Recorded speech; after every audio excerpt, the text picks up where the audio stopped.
News. मैं हूं एक दफा आज आपको लेकर कहता कि खबरों की तरफ। जी नाजरीन, हमारे डिस्ट्रिक्ट रिपोर्टर मोहम्मद शहजाद की रिपोर्ट के मुताबिक नस्ता पुलिस की कार्रवाई, 3 मंशियात फरोश गिरफ्तार, चर्स और आइस बरामद। SHO थाना नस्ता फजल दयान खान। तफसीलात के मुताबिक DPO चार्सदा ज़ैबुल्ला खान की हदायत पर जिला भर में मंशियात फरोशों के खिलाफ कार्रवाइयों का सिलसिला जारी है। इस हवाले से DSP सरढेरी साबिर खान की निगरानी में SHO थाना नस्ता फजल दयान खान ने 3 मंशियात फरोशों के खिलाफ कार्रवाई कर ली। हसन, अयाज, अब्दुल्ला और नस्ता, जिन्हें गिरफ्तार कर लिया गया है। मुलजिमान के कब्जे से 3095 ग्राम चर्स और 108 ग्राम आइस बरामद करके मुलजिमान के खिलाफ मुकदमा दर्ज कर लिया गया है।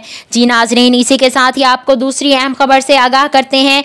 शदीद गर्मी में ट्रैफिक पुलिस का शानदार रद्द अमल, सूरत से बेहाल आवाम को शरबत पिलाया जा रहा है। जहांगीर खान, शहाब खान और उनकी टीम ने गर्मी से बेहाल आवाम के दिल जीत लिए। मरजान अली चारसदा।